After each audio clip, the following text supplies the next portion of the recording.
Habían pasado las 3:30 de la tarde cuando de pronto se escucharon ruidos en la parte superior de este edificio donde funciona un geriátrico en el departamento Maipú. Rápidamente parte de la estructura del techo se desplomó, provocándole la muerte a una persona de 50 años y heridas al menos otras 7 personas, aunque afortunadamente hoy y a esta hora debemos decir están absolutamente fuera de peligro. ¿Hacia dónde avanzó la investigación? ¿Cuáles son los elementos que están teniendo en cuenta para determinar cuáles fueron las causas? Utilizamos la información con Sofía. Luego de este derrumbe que tuvo un saldo fatal y 7 abuelitos heridos, la Municipalidad de Maipú decidió, como bien indicábamos en el día de ayer, clausurar preventivamente el edificio para analizar las condiciones actuales edilicias. Sin embargo, recordemos, ya en la edición central ayer nos informaban las autoridades, tanto del Ministerio de Salud de la provincia, como del PAMI, como de la misma municipalidad, que el edificio se encontraba habilitado. Sin embargo, para prevenir y evitar posibles incidentes en el futuro, se procedió a su clausura y, según indican desde la comuna, en la primera inspección que realizaron, el resultado al que llegan es que hubo una mala administración, un mal manejo de la reparación e incluso responsabilizan en cierta manera a los dueños. En una primera instancia lo que deducimos es que hubo un mal manejo de la reparación que se estaba realizando en uno de los sectores de este geriátrico, porque ese era un techo que recibió una sobrecarga que no podía soportar, que tenía que ver con el material de construcción y con los obreros que se encontraban trabajando en ese momento, sumado a que una imprudencia que tiene que ver con que además de que se estaba trabajando en ese lugar, debajo estaban siendo atendidos unos abuelos y este enfermero que, bueno, lamentablemente perdió su vida.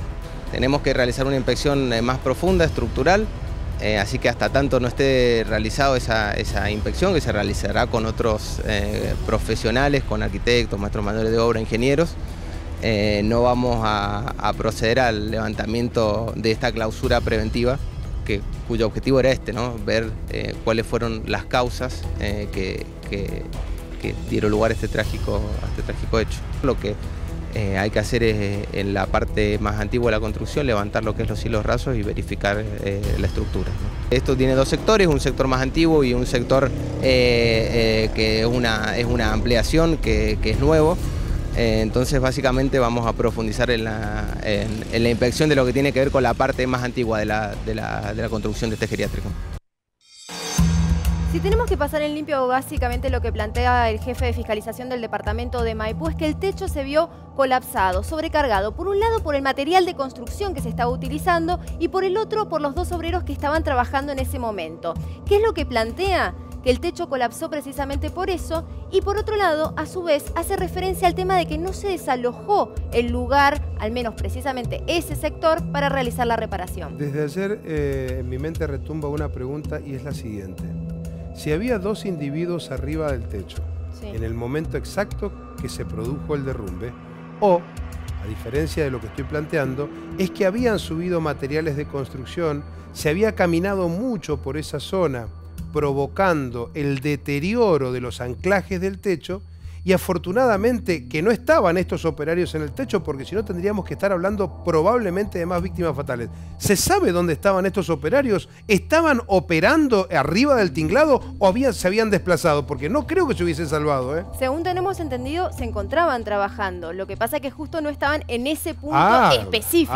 Bien, pero sí estaban en el techo haciendo los trabajos de reparación. Seguramente en otro sector, porque si se viene abajo el techo, pocas alternativas de sobrevivido hubiesen tenido. Y de hecho, cuando advierten un movimiento extraño es que evacúan rápidamente. Exactamente, seguro, desconcentran el lugar. Nosotros estuvimos consultando con el Colegio de Abogados, de Arquitectos, como así también con los ingenieros, para conocer si ante este tipo de situaciones se requiere un permiso, una habilitación municipal. ¿Por qué decimos este tipo de situaciones? Porque, como bien sabrás, para realizar un tipo de ampliación edilicia, un particular debe pedir una autorización a la municipalidad previo de contratar un profesional, un ingeniero. Bueno, está bien, estamos hablando de una ampliación. Aquí tal vez haya sido la reparación de un techo. Bueno, eso es lo que nos decían. En este caso, que sea obligatorio o no, ¿verdad? Forma parte. A ver, ¿cuántos de nosotros lo hemos hecho en nuestras casas cuando cae el granizo? Por eso mismo, en este caso en particular, el tipo de obra que se estaba efectuando no requería de la participación de un ingeniero y por ende de la autorización del municipio. Era un trabajo de reparación por filtración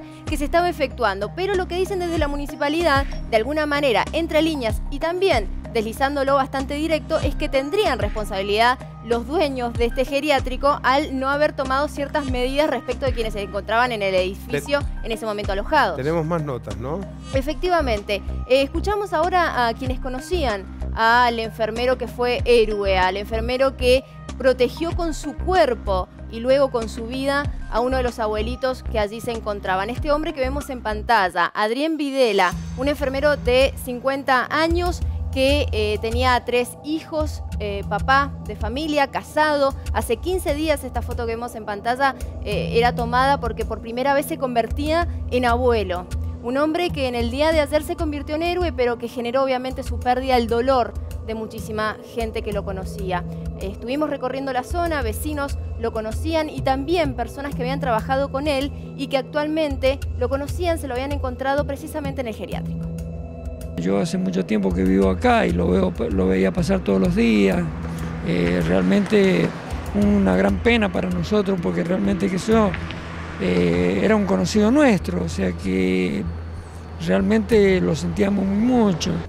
Perdió la vida, digamos, por tratarles de salvar la vida a los abuelos, porque estaban justamente en una parte de la cocina, creo que es, del comedor, y entonces estaba, digamos, los protegió, digamos, a los abuelos para que no le pasara nada a ellos. Y bueno, lamentablemente perdió la vida a él. Muy buen tipo. Es más, lo que me comentaba recién el colega, que te llamaba 2 o 3 días antes, te faltan algunos remedios, traerlo, venir. Inclusive, había días que salía a las 6 de la tarde y se quedaba hasta las 8, 9 horas, o sea, muchas ocasiones. Yo no lo conocía acá, lo conocía de antes, de otro trabajo que habíamos sido compañeros de trabajo. Cuando me lo encuentro acá, que yo cambié de trabajo, me lo encuentro acá, fue una grata sorpresa.